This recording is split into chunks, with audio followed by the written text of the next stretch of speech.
আয়শার মা, তুমি কোথায়? এদিকে এসো। আমি ছেলে মেয়েদের জন্য শপিং করে এনেছি। আয়েশার মা রান্নাঘর থেকে আসে। আসসালামু আলাইকুম। তাই নাকি? ওরা তো অনেক খুশি হবে। ওয়ালাইকুম আসসালাম। হ্যাঁ, তুমি ছেলে মেয়েদের ডাকো।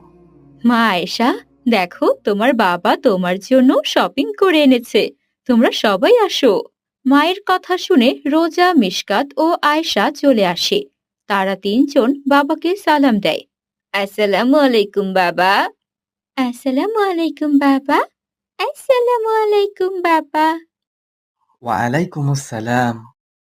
এই দেখো, তোমাদের জন্য শপিং করেছি। দেখো তোমাদের পছন্দ হয় কিনা। রোজা তার বাবার হাত থেকে শপিং ব্যাগ